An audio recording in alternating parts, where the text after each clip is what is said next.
Today we're breaking down Alex Hormozi's $100 million brand strategy for 2025. The exact playbook that he's using right now, not just to scale brands, but to sell $100 million worth of books, which he literally did just a couple of weekends ago. And the wild part of all of this is so much of it is stuff that you can literally copy and use yourself. I went through his latest frameworks, the $100 million money models, and pulled out the 8 biggest lessons that he's applying right now. And here's why this matters. They aren't abstract theories. They're practical moves that you can plug into your own business, whether you're growing a side hustle, building a personal brand, or if you've already got something that you're scaling bigger. So by the end of this video, you'll know exactly which parts of Hormozi's system to copy, which ones to adapt, and how to use them to grow your brand without wasting time on fluff or gimmicks. All right, let's dive in. Lesson 1 is simple. Brand trust is your first currency. Before you ever earn dollars, you earn belief. Most people try to scale their brand by pumping out ads, running discounts, or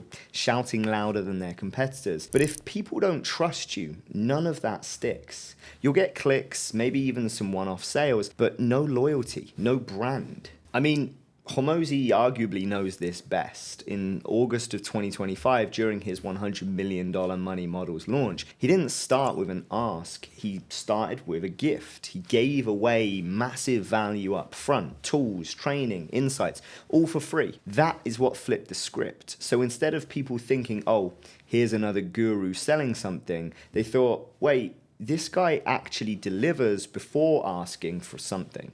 That single move is what turned viewers into fans, and then ultimately fans, of course, into buyers. So the takeaway here is to lead with value, not the pitch. Whether it's giving your best tip away on TikTok or sharing a playbook in your niche, trust compounds faster than ad spend. And once you have trust, sales will always follow naturally. Okay, lesson number 2, maximize upfront cash flow. Or in plain English, make sure your launch pays for itself on day one.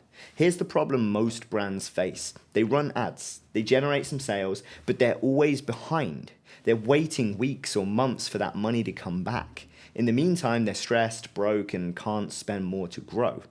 But Hormozi kind of flips this, right? With money models, every offer is engineered so the first sale covers acquisition costs. He layers in premium pricing, order bumps, value stacking, so that the moment the customer buys, the brand is already back in profit. That's why he can scale so aggressively. While competitors are waiting for payback months later, Hormozi has cash to reinvest immediately. So the takeaway here is to look at your first offer. Is it priced to barely break even, or is it stacked with so much value people happily pay more? Add an upsell, add a bonus that costs you nothing but feels priceless to the buyer. The faster you get cash back, the faster you can outgrow everyone else. Lesson number 3, don't just collect buyers, build lifetime value. We've heard LTV a lot, but this is really important. Most brands celebrate their first sale like it's the finish line, right? But when someone buys once and the founder thinks, yes, I've made it, if that buyer never comes back, you don't have a business. You just have that one-time transaction. Hormozi approaches it differently. With money models, he doesn't think in single sales, he thinks in terms of lifetime journey. Every customer is guided deeper from the first purchase into upsells, into subscriptions, into higher ticket offers. Instead of treating that first sale as the end, it's ultimately literally just the beginning. That's why his brands scale. Every buyer becomes more valuable over time. Now, the takeaway on this one is to map out the next step for your customers before they even buy. If you sell a $29 product, what's the $99 version? If you run a service, what's the continuity model? When you focus on lifetime value, you can spend more to acquire customers, and you'll never run out of margin. Now, lesson number 4. Outspend your competitors without losing sleep. Most founders see competitors blasting ads and they panic. There's no way I can keep up. So they play small, always on defensive.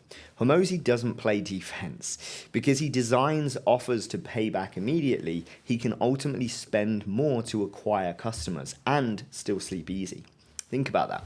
While other brands are terrified of raising ad budgets, Hormozi can literally buy more attention, dominate feeds, scale faster because his math works out. The takeaway in all of this is to stop asking how little can I spend and start asking how fast can I get my cash back. If your first offer pays for acquisition, suddenly you can raise budgets without fear. You're not gambling anymore, you're literally reinvesting. And that's why Hormozi can confidently outspend while his competitors stay stuck hesitating. Lesson number 5, systemize for scale. Or, sure, you could burn out trying. Most entrepreneurs think growth means working harder, more ads, more content, more sales calls. And at first, that can work. Revenue can go up, of course, but so does the stress, the mistakes, and eventually it typically collapses. Hustle can get you to 6 figures, but it's systems that get you to 7, 8, and 9 figures. Hormozi has literally built $100 million money models with this exact philosophy.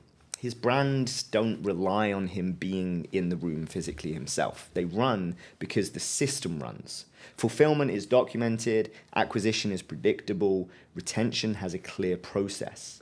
So instead of reinventing the wheel weekly, his companies are operating like machines. That's why he can focus on strategy while his competitors are drowning in daily tasks. So for this, start small. Document repeatable actions. We've all heard SOPs, onboarding, product delivery, content posting. Automate wherever you can and delegate where possible too. Build a simple playbook so the business runs without you touching every single layer. Because here's the truth. You don't scale by adding hours. You scale by removing yourself from the hours. Lesson number 6, creative visual hooks matter. See, the internet is noisy. We all know that. Everyone's posting, but in a world where people scroll in seconds, what makes them stop isn't your copy. It's what they see. That's what gets to them first. Most brands forget this. They spend hours on the wordplay, but their ads look boring. Hormozi doesn't. For his money models launch, some ads looked flat out weird. Bright green suits, pattern-breaking visuals that made you stop scrolling and think, what the hell is going on here? But that's the point. Once he has your attention visually, then he can hit you with the message. And because the ad was so unexpected, it actually stuck. The takeaway here is for you to look at your niche and do the opposite. If everyone's ads look polished and corporate, go raw, go authentic. If everyone's playing safe, add humor, props, or visuals that spark curiosity. Your first battle isn't persuasion, it's attention. You've got to grab the attention. Win the scroll, and then you earn the chance to deliver the pitch. Lesson number 7. Don't compete. Position yourself as the only option. Most brands are fighting to be better or cheaper or fighting on better price, whatever. But when you're just competing on better or price, you're stuck in the same category. If customers see 5 different offers, you're basically in a price war, and that's it. Hormozi avoids this trap by reframing the category itself. So when he dropped $100 million offers, it wasn't positioned as another marketing book. It was actually positioned as the book on creating offers so good that people feel dumb saying no. He did the same thing with $100 million leads. It's not a sales book, but the definitive playbook for generating demand. He didn't fight for shelf space, he created his own shelf in that regard. The takeaway here is an obvious one. Easier said than done, sure, but with creativity you can achieve it. Stop asking, how do I look better than the competitors? And start asking, how do I make competitors literally irrelevant? Name your framework. Carve a new angle on an old problem. Claim a category no one else owns. Don't be one of many. Be the one. All right, lesson number 8. Share the mission, not just the offer. Most entrepreneurs sell products, but not purpose. And that works until someone with a stronger mission steals the audience's hearts. People don't just buy products these days. They buy stories, movements, and identities. Hormozi frames acquisition.com as more than just an investment firm. It's a mission, helping entrepreneurs scale to $100 million without losing control of their business. That positioning isn't just about money. It's about freedom, empowerment, changing the rules of entrepreneurship. That's why people don't just consume his content, they actually rally behind it. The takeaway here is to go deeper than your offer. Ask yourself, what do you actually stand for?